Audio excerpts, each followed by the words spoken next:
Hey, everyone. Welcome back to Podcast and Chill on the Learn English podcast channel. I'm Leo. And I'm Gwen. It's great to have you with us again. Today, we're talking about something that affects a lot of us in everyday life. Yep, we're going to answer a question that many people have been thinking about.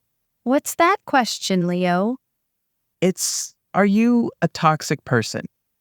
I've seen that question a lot on the internet lately. A toxic person is someone who often makes others feel bad, sad, or stressed. So, how can we tell if we're being toxic or if someone around us is? That's exactly what we'll talk about today. Stay with us to find out if there's a toxic person in your life, or if it might be you.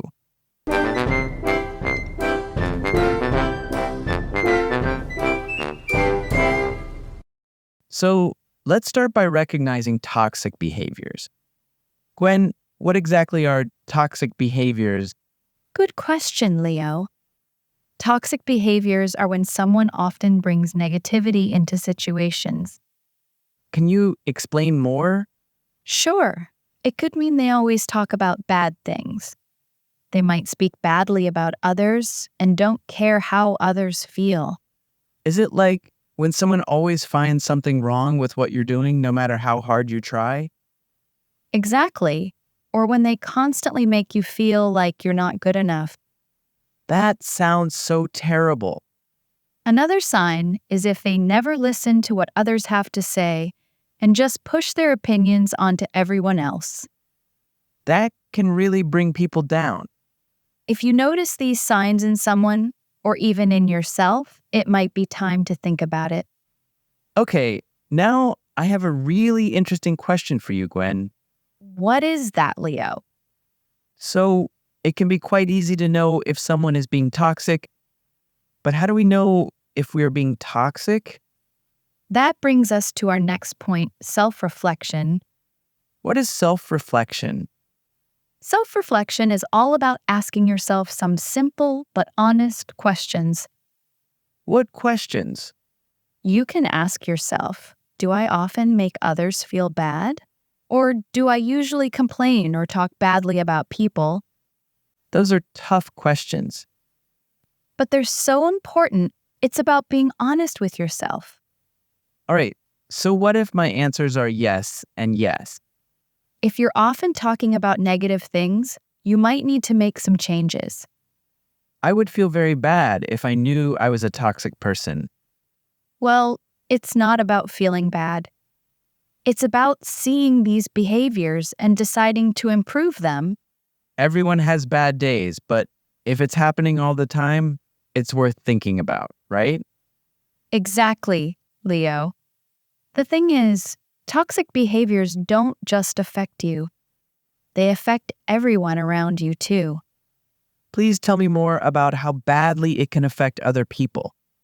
Leo, toxic behaviors are like a wildfire. What do you mean?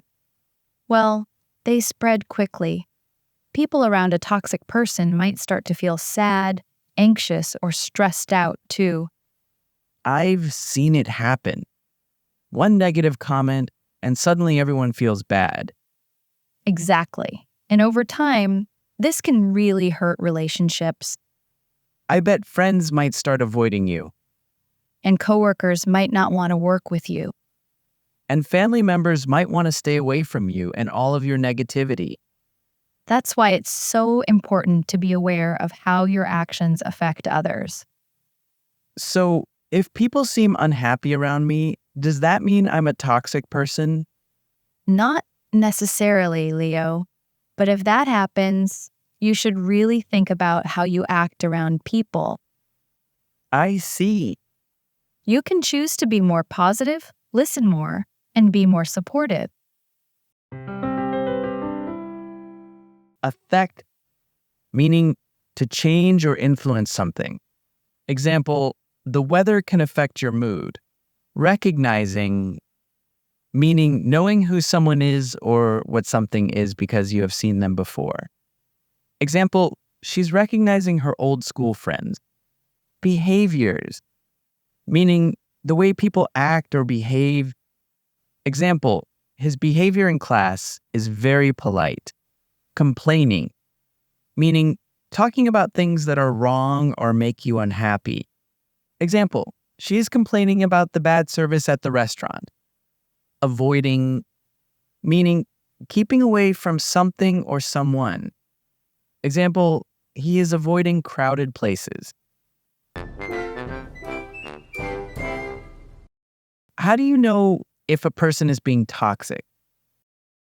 A person is being toxic if they always bring negativity into situations, often criticize others, talk badly about people, and don't care about other people's feelings. They might also never listen to others and only push their own opinions. Why does Gwen compare toxic behaviors to a wildfire? Gwen compares toxic behaviors to a wildfire because both spread quickly and can have a big negative impact. So, what exactly should we do if we find out we are being toxic? Great question, Leo. The next step is taking responsibility. Taking responsibility? If we realize that we've been negative or hurtful, we need to take responsibility for it. So, I have to admit, I made mistakes. That would be hard. Actually, it's a sign of strength. If you've hurt someone, the best thing you can do is to take responsibility and apologize. How can it help, though? It shows that you care about the other person's feelings and that you're willing to make things right. Seems like a sincere apology can go a long way. And remember, it's not just about saying sorry. It's also about making a real effort to change. Got it? The apology doesn't mean much if we keep making the same mistakes, right? Right. And this brings us to our next point, practicing empathy. What is that? It means putting yourself in someone else's shoes. All right, Gwen. This actually sounds challenging. You should ask yourself, how would I feel if someone said or did this to me?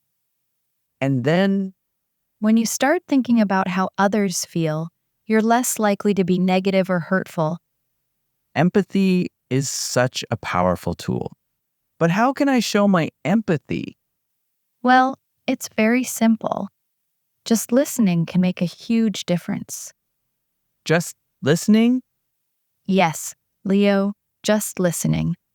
But I've always listened to others. The point is to listen without interrupting. You mean no interrupting? Exactly. It shows that you respect the other person's thoughts and feelings. When I understand where people are coming from, it's easier to be more kind. Correct. So keep that in mind. But Gwen, listening feels quite passive. Are there any ways to show empathy more actively? Certainly. That leads us to our final point for today, making small, positive changes. How can I make positive changes? You can start with little things that can make a big difference, For example, like saying thank you more often or giving a genuine compliment. you're right. They're small gestures, but they can definitely brighten someone's day. Positive words have a powerful effect. So instead of using them to hurt people, let's use them to make others feel better. What else can I do? Well, let's try to focus on the positive side of things. Even on my bad days, Would you be surprised if I said changing your mindset can make you a happier person? really? Really, when you change yourself for the better, both you and others benefit. It sounds like a win-win to me. Exactly. Well, now I feel much better if I happen to be a toxic person. Hey, I don't think you're toxic at all, Leo. But remember, nobody's perfect. We all have our ups and downs. The important thing is we're trying to be better. You're so kind, Gwen. Thank you. Responsibility, meaning a duty or job you are expected to do. Example, It is your responsibility to finish your homework. Apologize, meaning to say sorry for something you did wrong. Example, he apologized for being late to the meeting. Respect, meaning to show care and consideration for someone or something. Example, you should respect your teacher's rules. Effect, meaning a change that happens because of something else. Example, the new rules had a positive effect on the team. Benefit, meaning to gain or receive something good from something. Example, you will benefit from studying hard. And that brings us to the end of today's podcast episode. So, my friends, keep these tips in mind as you go about your day. You might be surprised at how much of a difference they can make. Thanks for joining us for this important discussion, everyone. We hope you found it helpful. Don't forget to check the free PDF in the description for more useful vocabulary. We'll see you next time on Podcast and Chill. Until then, keep working on being the best version of yourself. Bye for now, and take care.